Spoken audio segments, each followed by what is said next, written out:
Hello and welcome, my friends. My name is Faye, and this is where I sit down with my friend Adam to talk about, well, spooky stuff. So let me ask you, do you believe in ghosts, hauntings, paranormal shenanigans? I don't, but I love hearing about all of it, and honestly, I would love to be wrong. My friend Adam, he does, and he has a lifetime of experiences to back it up. So buckle up, because today we're talking about the Queen Mary.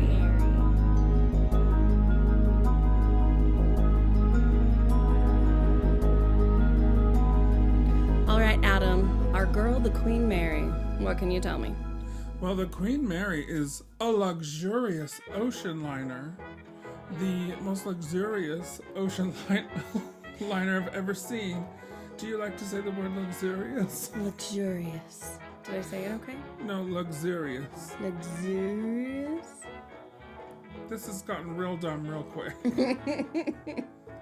On May 27th, 1936, the Queen Mary departed from Southampton, England, embarking on her maiden voyage.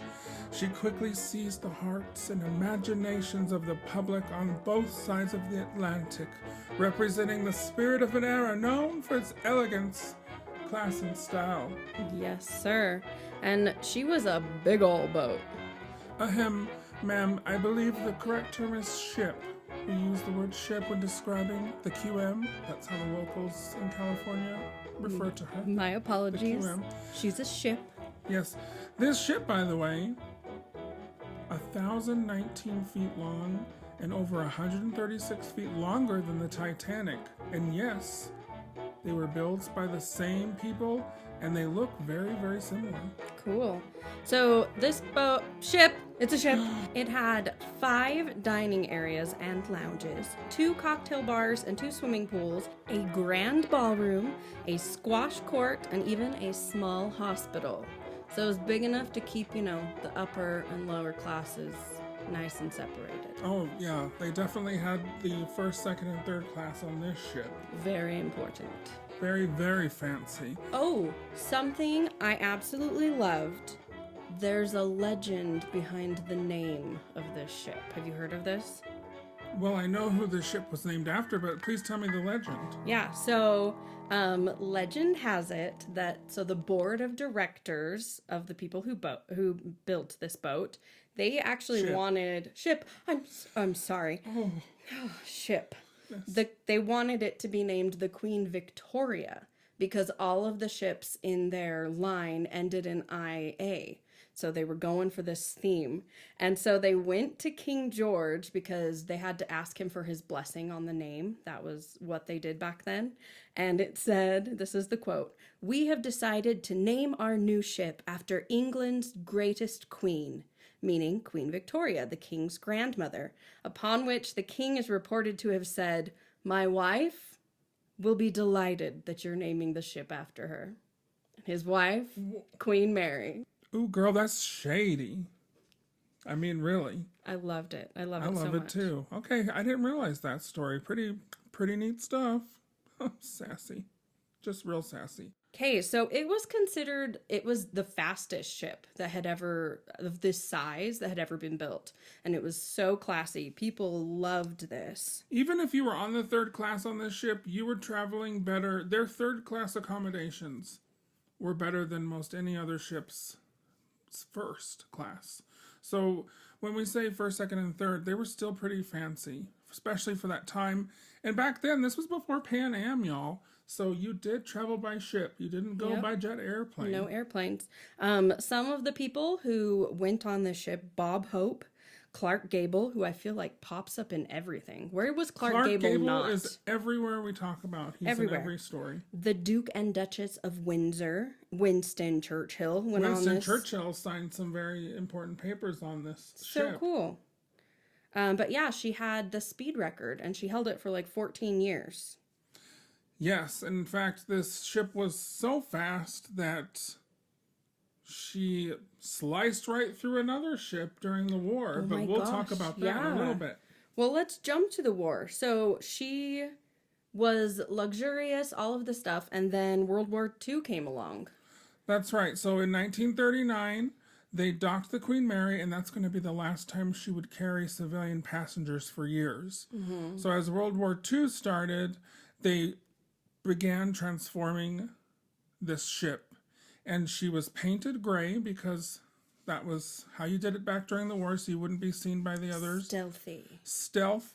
And she was referred to as the Gray Ghost, and that's what she was known for years. And she would be a warship until 1947. So during that time, the Queen Mary carried as many as 16,000 troops at a time, and there was an incident that happened. Yes. And this incident was with the HMS Curacao on October 2nd, 1942. The QM. Wait, it's pronounced. Pronounce that again? Curacao.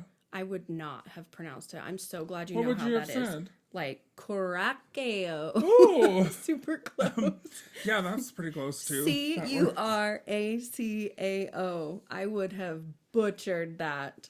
So listen to Adam. You know, tomato.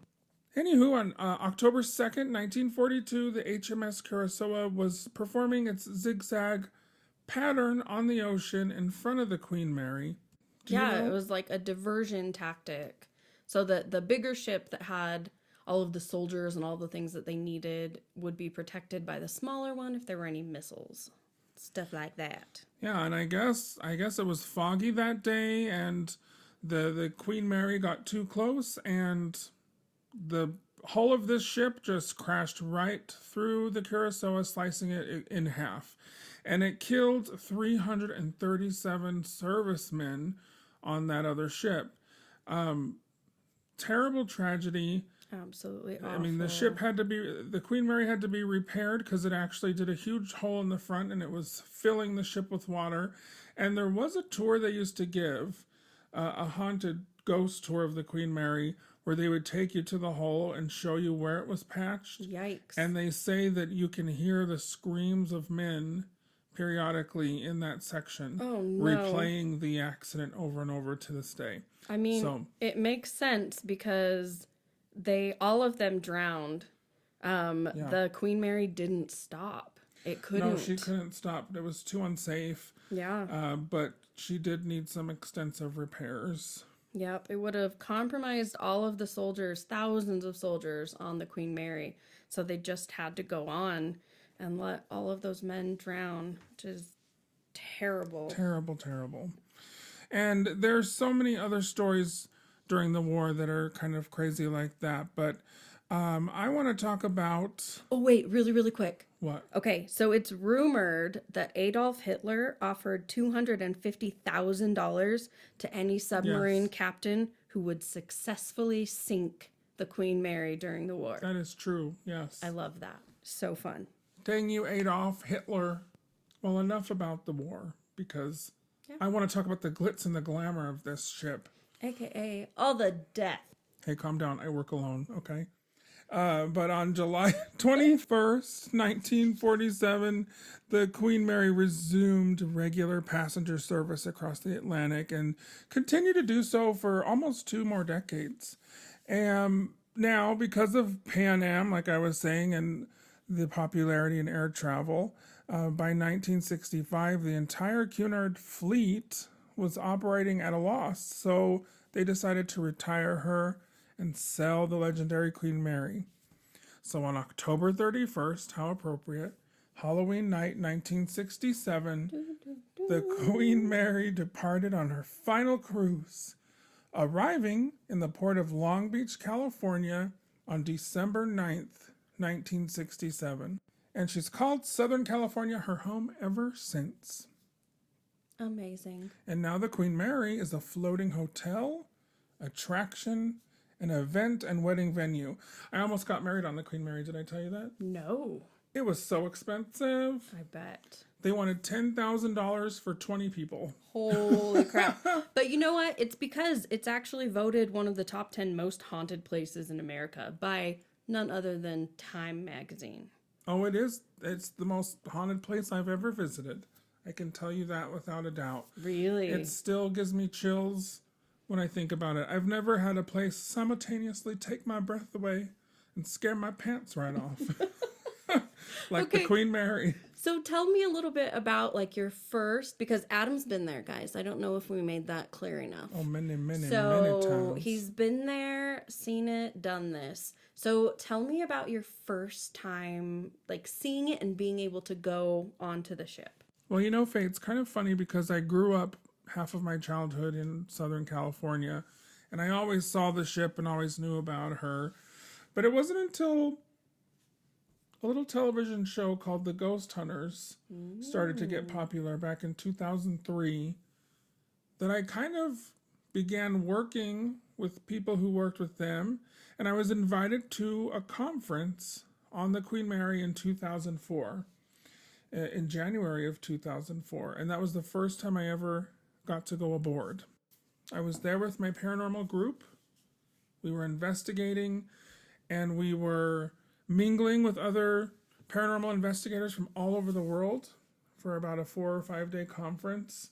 And we had free reign of the ship, stuff that people will never be able to see now or before. And, when you're hanging out with celebrities like that, you can kind of do what you want. And so I was just very lucky to be with these people. I mean, I didn't know any of them, but they were a pretty big deal back in those days. Speaking of, did I tell you that when I was on the ship, we had like a gala, and we had this big beautiful party. So fancy. I was fancy. I gotta find the footage because it was one of my first videos I recorded, and I did an hour-long video of my trip, and it's just amazing. But my hair, it was like 18 inches tall and just like everywhere. But I got to have dinner at this ball with the man who wrote the movie Snakes on a Plane.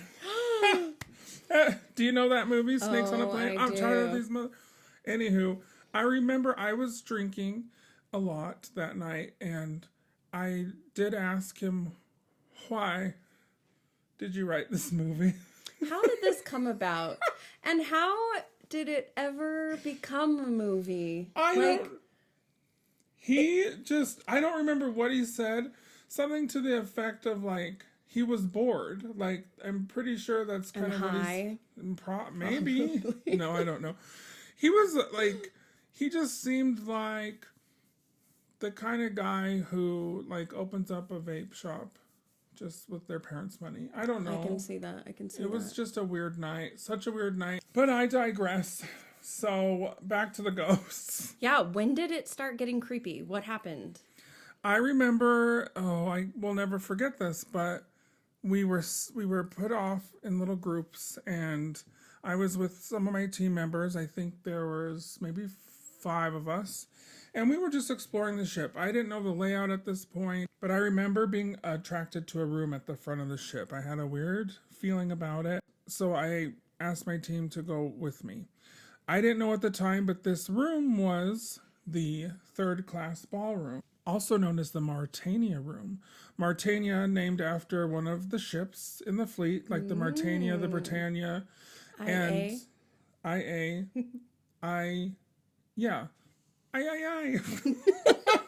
It's Taco Tuesday.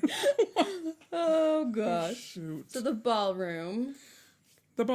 And so we go to the doors, and there's 2 sets of double doors up the staircase, and we're trying to open the door, the metal handles, the door's not budging, they're locked.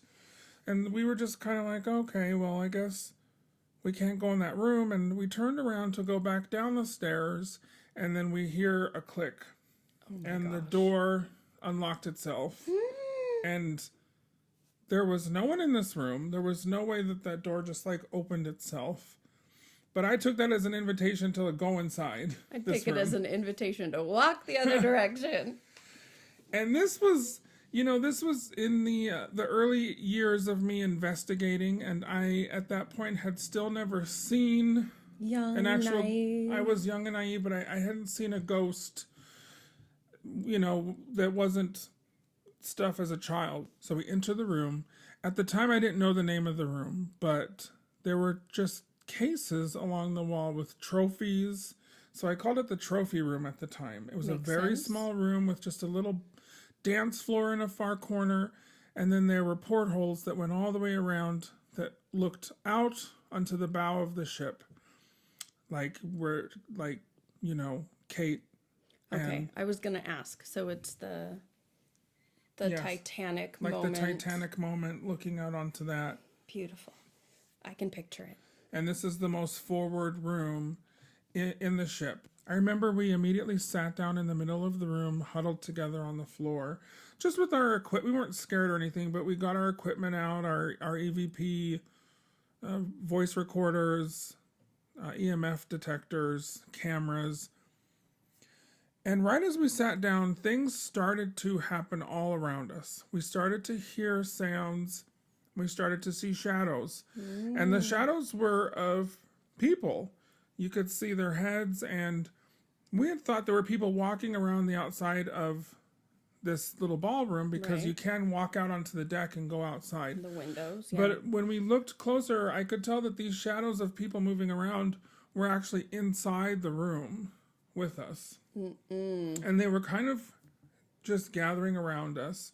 And I remember it was very dark, but it just kept getting darker. And I look over to my friend that's next to me, and the look on their face, I just knew that they were seeing this with me. And I was snapping photos. We were just recording. And then I noticed into the closet there were stacks of chairs, and they were starting to move around, fall over in this closet. Now, as we're sitting there, we look in the opposite corner of the room, and I start to see a ball of light that starts to form. And I remember, like it was yesterday, I remember saying to myself, am I ready to see this? Because that's why I'm here, I'm not ready for this. I'm not ready. No. And this ball of light started to form into the shape of a head, and it looked like static on a TV. But it was forming into a shape. It started to form shoulders and arms, and I could clearly tell that this was a man. Just the upper torso, head and shoulders of a man. Floating No face. in the air. All I can compare it to is in the Twilight Zone Tower of Terror ride, when you see the ghosts on the elevator that zap out and look like TV static. That's exactly what it looked like in real life. Weird. And it still trips me out when I go to Disney World, because it's the closest thing I've ever seen to what I saw. And as that's happening, the guy next to me's mouth is on the jaw. His jaw's on the floor. His mouth is not on his jaw. I was gonna That say sounds there's like a puddle on the floor. Well, I'm gonna be there were peeing my 3 pants. deaths that night. No, but so I'm just like shaking, and something happens when I'm in a room with spirits. I start crying for no reason. I don't know why I was crying, but I was just pouring tears down my face. And I looked over at the woman that was also on my team. She was also crying, and we all were kind of starting to cry in this room for no reason. We didn't find out till much later that none of us had any control over that. It wasn't until later that we found that out. But as this man is in the corner, right next to him, a pair of legs appears out of nowhere, wearing nurse's shoes, and it's in black and white like an old movie.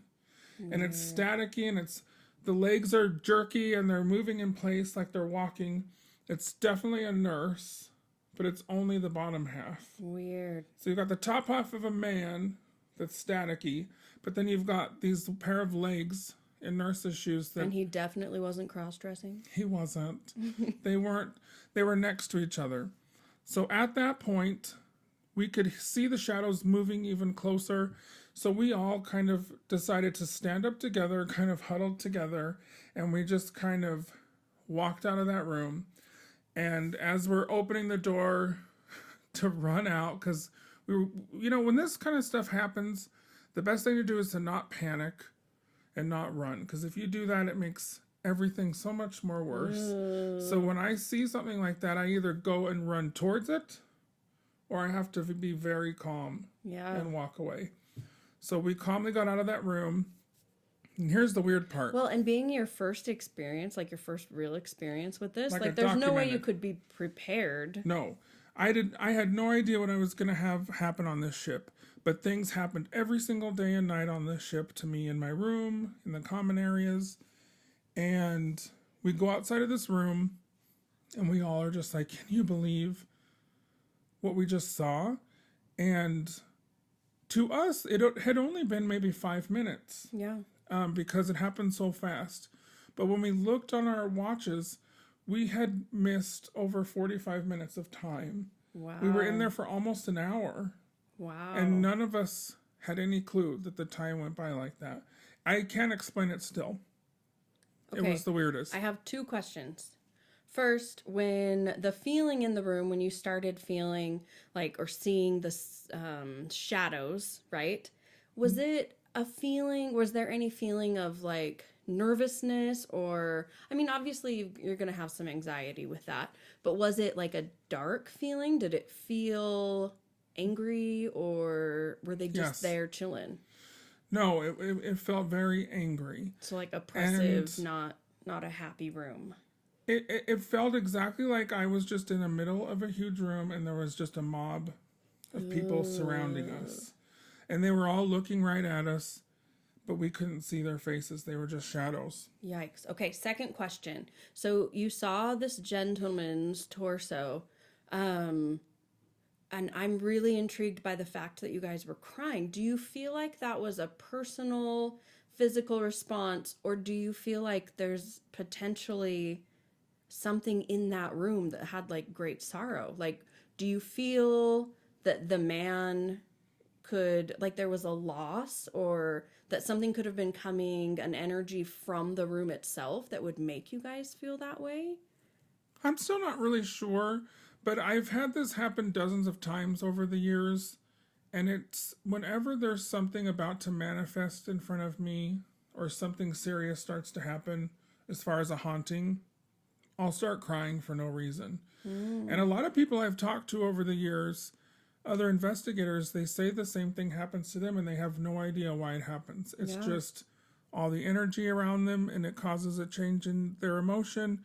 I'm just not sure really, Okay. but it is something that has happened and it still happens and it's super weird. Wow. And do you feel like does it happen every single time or No. just certain places? Like I said, it happens when something big is going to happen or is Okay. happening. It's not all the time, but it has happened, dozens of times to me. Yeah. So this whole incident could have been played off as like a group hysteria kind of moment. And that's kind of what I had to tell myself it was because I still had like 3 more nights on this ship. Yeah. And I was not going to sleep again. And you guys were all excited. It was your first, like, I could see trying to rationalize something like that for sure. And like I said, I've seen things like this throughout my whole life, but this was my first time with professionals in a room with me that were seeing and feeling the same things that could confirm it to me. Yeah. But the one thing that confirmed it the most out of everything, if we fast forward a week later, I'm back home in Utah, and I have told the story so many times, but I'll tell it really quick. Not to me. Not I'm to so you. excited. But I was at home in my apartment sleeping. I remember waking up, I had a nightmare. I get up in bed, it's like 3 o'clock in the morning. I'm looking up to where my door is to my bedroom, but I don't see the door. I see the portholes from the room where this incident happened. Oh my gosh. And I'm in the Martania room. I'm not in my apartment. And as I'm sitting up in bed and seeing the room around me, I see those shadow people again. And they start coming around to where I am, just like it happened the week before. And at this point, I don't know what to do except for to jump out of my bed and I run towards where I think my light switch is. But before I do that, a voice says to me, God is not here right now. And that's what prompted me to jump out of the bed. So I flip the switch, and as the lights come on, the room is still there, and I'm waking up. I'm awake. I'm not sleeping. and the room melts away back to my apartment, like a horror film or like a crazy vision. The Okay. like hairs on the back of my neck are like all Um, standing up. This is crazy. And my boyfriend was in bed next to me, and he was like, "What is going on?" And I'm hysterical. So we have to get up. I had to get up, and I had to chill out for a minute. He went back to bed. I did not. No, no kidding. I did not go back to bed. But I remember I got a little ding on my computer, and I got an email right around this time in the morning, early hours. My friend Jim, who was there that night in the Martini room on the Queen Mary, he had his recorder, and he said, "Oh, Adam, I found this EVP. You're going to want to hear it." And the EVP says, "God is lost." And it's a man's voice, and it's the same man that was in my bedroom just minutes before. Oh my gosh. And that kind of started the whole being haunted by the Queen Mary for a good year or so. I was haunted by people from the ship that would come to my house. That's terrifying. And it just didn't go away until I had the apartment blessed and cleansed. And that was my very first experience with something like following me from a place. That's so creepy. The only experience I have with that is, the Haunted Mansion at Disneyland, where you've got your... A ghost will follow you home in the mirror. Like, that's a terrifying idea, like a terrifying concept. It is. That hearing, an account of is horrifying. Like, that is awful. And it's such a weird, crazy story that I don't even believe it usually when I recount it. But I know it happened, and I still can't explain why. Yeah. But it kind of started my whole obsession with the Queen Mary. I remember going on eBay trying to buy plates and like cups and saucers, which I have one right here in this box next to me. No. And I was just obsessed with anything about the Queen Mary.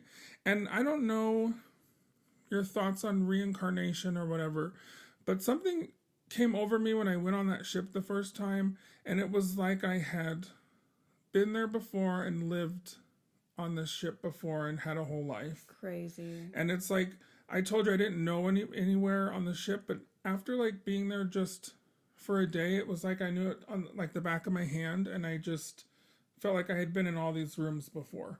And so I just became obsessed with the ship for like a good year. Wow. After. And it wasn't until the hauntings in my apartment stopped that I stopped being obsessed with it. So I don't know if I was borderline being possessed by someone that was on the ship that followed me back. Something. But I had these memories, and I would have dreams of like these balls, like a gala with... Oh, yes. With tuxedos and dresses. Shall we dance? Yes. Gotcha. And I'd never had any of that before. So something that I keep coming back to, like, it's a fascinating thing to me about like energy, right? Because that's what all of this comes down to, right? Like you're there, you can feel this energy. The reincarnation thing is very interesting. What do you feel like is the possibility that you were feeling the feelings of someone on the ship? Like that there was a presence who was so profoundly like with you or attached to you that you were then kind of experiencing their experiences. Does that sound? Yeah, that's very likely. But I will say that my whole life, I've always been obsessed with the 30s and the 20s and the Art Deco period. Yeah. It's my favorite architecture. And this was as a child. And a kid, like a little kid that's 7, shouldn't even know what any of that stuff is. But I remember... I wanted to be a jazz singer. A jazz singer? Man. I thought you were. Missed my calling. I picked you up in a jazz club outside of Tallahassee, didn't I? Tallahassee. I've never been to Tallahassee. But I have always been obsessed with the 20s and 30s, and that's when this ship was. And a part of me feels like I might have lived another life and had been on this ship before and had some times there. I know that sounds weird, but I am weird and I don't care. Do you think that reincarnation is something we could talk about on this? Is that like paranormal? I feel like Yeah. is that disrespectful to religion in general that like No. strongly believes in that? Okay, let's do that. But that'll be for another episode. Stay tuned. Stay tuned. Okay, so as far as deaths on this ship, there are at least 47 people who have been like reported. It's written down. They have names. There's who actually have a died. plaque on the ship Really? right in the chapel area that has all the names of the deaths and the dates and the cause Wow. in bronze, like just on the wall. That's crazy. Yeah. Very cool. So, one of my, I almost said favorites. This is not a favorite thing, but one of the stories I felt most drawn to because it's tragic. There's a young crew member named John Petter. Am I saying that correctly? Yes, you are. He was, we have to check because Caraccio Y'all better enunciate. ship. Enunciate, But he y'all. was actually crushed by a door during an emergency drill. Well, let me tell you, so he was a young guy. I want to say early 20s, maybe 20, something like that, very young.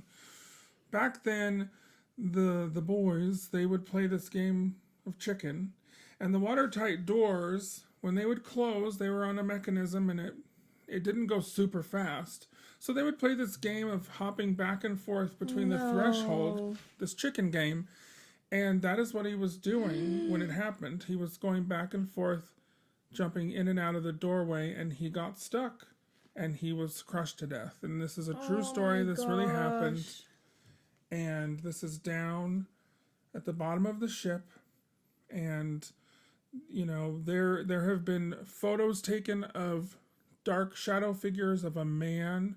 Very easily a man you can tell standing in this doorway. And... yes, and so John is known to haunt Watertight Door. I think it's number... So they said that there's been a ton of sightings of a crewman. They said he was bearded. Some of them reported that, but I don't know I don't know. I do hear of a beard, yes. A bearded crewman in blue coveralls, and that's the one that we're talking about, that they think that's John Petter. But specifically, they say that oftentimes he runs behind people whistling as if warning them, which is interesting, the running, because they were playing a game when he died. And so that's intriguing to me. And then he also asks guests if they've seen his wrench. And then when they turn back, he's gone. Oh, that's crazy. Thought that was insane. You know what's... I just got the chills just thinking of this. But the Queen Mary retrofitted a convention center into this part of the ship that's above it. And there's actually escalators now in the ship. But there is an escalator you'll take down to right where the watertight door is. I remember taking that escalator down one of the first nights, and I saw a very fleeting shadow of just men's legs walking through that door. Ooh. And as I could get down to where the escalator would let me see everything, there was no one there, and there was no one anywhere near there. I feel like there is one question that really needs to be asked about this, the whole John Petter ghost thing. So they see him in blue coveralls. So I have to ask myself, is he a ghost or an alien? Oh no. Well, if you're just hearing our podcast for the first time, you have no idea what she's talking about, but... Go back. You're going to need to listen to the Communion Whitley Strieber episode about alien times. And then you can laugh with us here. Oh, dear. I had to ask. Yeah, well, okay, we can move on. We can move on. But back to John Petter, my last thing I wanted to say is I did bring my boyfriend down to the ship about... maybe it was 6 or 9 months after that first visit. And I remember having my EVP session going, and I said, is John here with us? And you can clearly, as clear as day, right next to the microphone say, yes. And it was just this very lovely man's voice, young voice, very melodic. It was not my boyfriend talking, and there was no one in the entire corridor with us. So he did say hello to me, so I do have that as my claim to fame, y'all. Wow. Okay, so on this ship, I'm so proud of myself for saying ship now. I'm like, I'm in it. I'm there. I'm proud of you too. So there are reports of over 150 ghosts, and they're seen regularly. So this is yes. tons of people. And these are a couple of the things that they say happens here on the ship. So they say a drastic change in temperature when people go to certain parts of the ship. Specifically, somebody said the second class pool where the peasants swam. A funny thing about the second class pool, it doesn't exist, and it hasn't existed for years. Oh. Oh, here's a funny story. I'm sorry, I don't mean to change the subject, but I'm going to say it really quick. So back in the day before Disneyland decided to build California Adventure, they actually acquired the land and the ship, the Queen Mary, land surrounding it, and they were going to build their second theme park right there in the harbor, using the Queen Mary as kind of like the main focal point of the land. And it was going to be all based off of aquatic adventures. You may now know it as Tokyo Disney Sea. They actually scrapped the entire project, but not before going underneath the first class pool and the second class pool and ripping out the support beams and things that were underneath those pools so that they could build other attractions on the ship. Because of that, they had to drain the pools. They turned the second class pool into a stage where they used to do Rocky Horror Picture Show there. Love that. And now the first class pool is no longer able to hold water because Disney went in and gutted parts of the ship because they were going to build a theme park in it. Sad. I'm glad they didn't. It makes me think of Flight 401, and I wonder if they used them somewhere and now all those people are haunted. Well, those of you who know about Disney, go Google Disney Tokyo Sea. You will see there is a ship that they built in their fake harbor. It is exactly the Queen Mary. Oh, wow. So that's your little story for the day. Okay, Some homework. Back to some more ghosts. Okay, yeah. So the stateroom, which I think they're talking about stateroom B340. Yes. Not entirely sure. But they said that they get smells of cigars and like fancy perfume sometimes out of nowhere. Then people hear, the standard creaking of doors, knocks, sudden squeals. Thought that was interesting. Laughter, sounds of people talking, whistling, and all of that kind of things in empty rooms where there isn't anyone.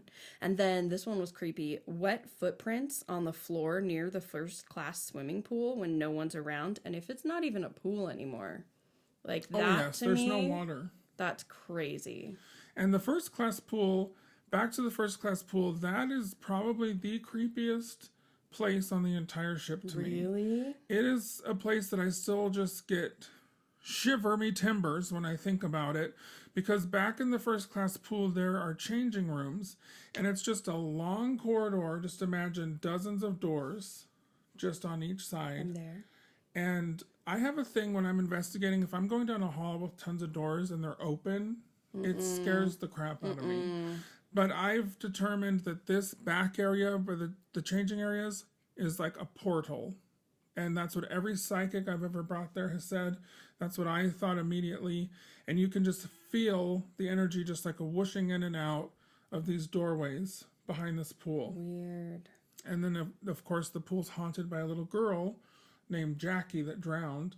And that's a true story. There's record of her drowning. And I used to break into this pool all the time when I was in my 20s. You just needed a credit card, and you just stuck it in the door. In fact, we did it so much that the Queen Mary had to put a privacy protector kind of.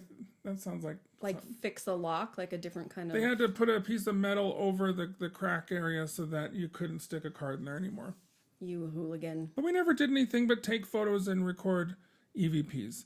By the way, I remember the last time I went in that pool before they locked us out permanently, I was with two of my friends, and we all clear as day heard a little girl asking for help. Oh. And she was crying. And we knew that was Jackie.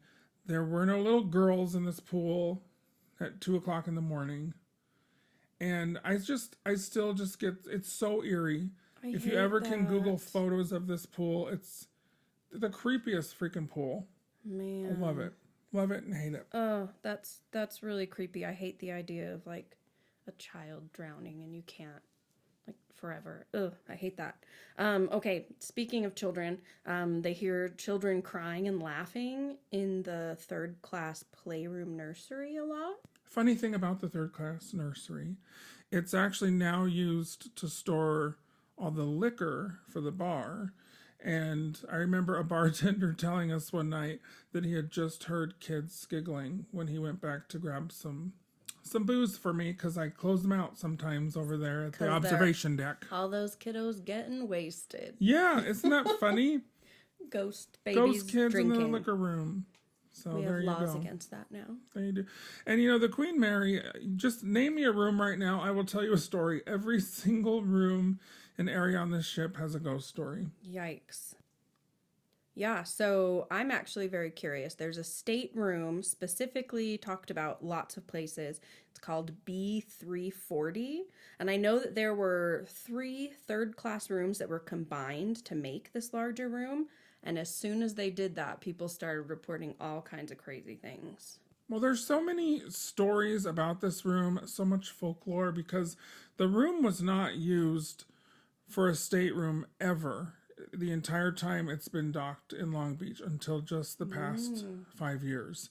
So ever since the boat was, oh no, I just called it a boat. Ever since the ship was docked, the room just wasn't used as a stateroom. But then I talked to the general manager who took us there with the TV show people, and we got to investigate overnight. But he had said that a man had died in that room of a heart attack. And after he died in that room, they took the carpet up because they found his body there, and he'd been there for like a few days. And they pulled the carpet up, and then they gutted the room to redo it, because, like you were saying, it was 2 second-class staterooms that were connected together, but they made it into just one big room, and there was a bathroom. But when they pulled that carpet up, they put new carpet down, and the general manager told me that whenever they would do that, they would come back in to do more stuff on that room, and the carpet would be ripped up and rolled up and put in the corner without any way to get in there. There was no one else that had a key. And so he said for years and years, the room just sat empty. And when we were there investigating it in 2004, it was just cement and walls. There was nothing. It wasn't a room. Keep it down. Yeah, and it wasn't until like maybe five or 6 years ago that they completely renovated it and turned it into the haunted B340 room, complete with Ouija boards and crystal balls. So did this heart attack, was it a recent thing, or was this like back in the day? No, this was back in like the 60s. Okay. So I think maybe the room was open right when they got to the Long Beach Harbor, but I was told that it hadn't been in service ever since the very beginning of coming there. Okay. Because of the death that happened in this room. Right, because I have a name, Walter J. Adamson, but it was in 1948, and he was in some room. I couldn't find which room, but that he died mysteriously, and people think that like he's the one haunting that. So I don't know if it's that one. I mean, I'm also senile and old now, so I just remember them telling me that a man had died in that room of a heart attack, and about the carpet being ripped up by itself. That's nuts. Which is really interesting. And then the television show that I was there with, the Ghost Hunters, they filmed an episode in that room that's very controversial to this day, where people say they faked evidence, but they say it did not happen. But you can see, there's footage if you go online and look, but it shows the bed kind of lifting the covers off and moving on its own. In the night vision cameras. So something was going on in that room. Yeah. Well, there are so many different stories that people say about like who and what haunts that room. So it's all very intriguing. They also said that the activity in there is so frequent and intense that some members of the crew like completely refuse to go inside. I can believe it. There is an energy in that room. It is very unlike any other rooms in the ship. And I remember there used to be a peephole in the door, and it was broken, so it was just an actual hole that you could look into the room clearly. And I remember one of the first times putting my eye up against the door, looking in, I clearly saw someone walk across the door on the other side, and it was locked. There was no one in there. Oh my gosh. So, and I don't know if this is specifically B340, but there is like a theory that it's just an interesting story. They say that the staff locked a man into his room because he'd murdered two women in the 1960s. It doesn't say if this happened on the boat or if it had been like before, but they say that during the night he began beating on the door and screaming for the guard outside to let him out. And when they opened the door in the morning, they found his bloody, mangled body. I've heard something about that too, but I have heard that was in the same vicinity of this room. But yeah, it could have happened anywhere. I don't know about that, but who knows? Right. Anything's possible. So some of the things that have been reported from B340 in particular, there's one story. A woman said that she woke with the bed covers ripped off of her in the middle of the night, and she saw a man looming over her at the end of the bed. And so that makes me kind of think about the bed covers moving in the night vision cameras, that kind of thing. And then, right, phantom voices, which is very common. And then the faucets in the bathroom, like turning themselves on. I've had that happen in other staterooms on the ship. The faucets turning on. And they're old school faucets. They're pretty cool looking. So it takes a lot of effort to turn those on. But I've had that happen in another room. It was B401. Weren't we just talking about something with 401? The last episode was Flight 401. And you know what's so weird? Ever since staying on the Queen Mary the first night in room B401, I've seen the numbers 401 together all the time in different hotels. I get put in room 401 all the time when I'm traveling. And it's just a random coincidence. So the ship, it got shut down for a while, right? During the pandemic. Oh, so it was recent. Okay. So did it get closed down for a long period of time before that? No, it's never been closed down until this pandemic. It's been closed down for 3 years.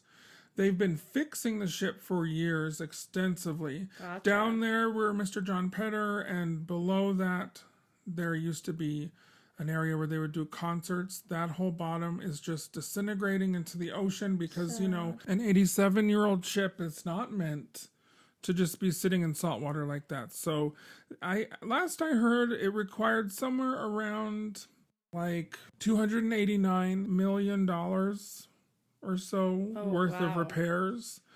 And the ship has been bought and sold and put up for bankruptcy so many times that, these repairs were not getting done. And so finally, when the pandemic happened, the city of Long Beach shut it down because no one was, this investor bought the ship and the land, and he promised to turn it into kind of like what Disneyland wanted to do, this huge shopping complex with arenas. And I think he filed for bankruptcy and left the project. So this poor ship has been promised to be fixed up for decades, and it's never happened. But finally this year in May, she's going to reopen for hotel stays.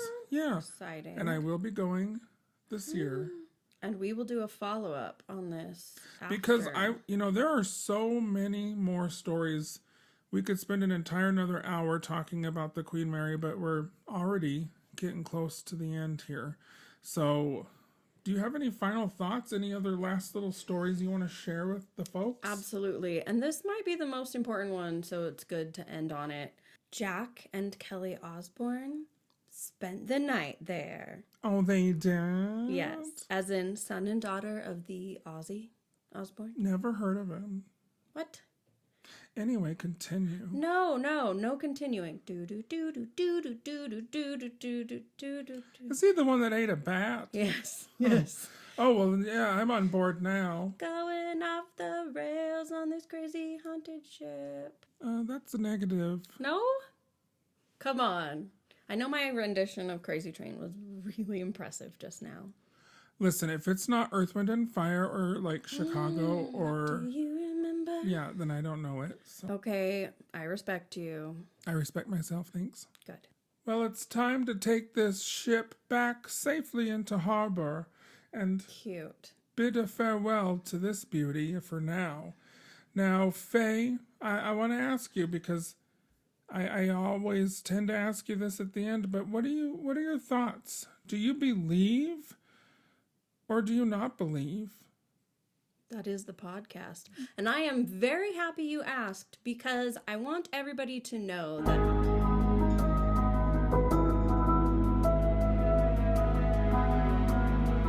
Well, ahoy there, matey. You've just listened to Believe or Not to Believe, that is the podcast. Why don't you swim on over and give us 5-star reviews, download your favorite episode, and be sure to share with your friends. We see you every Thursday. So until then, bye-bye.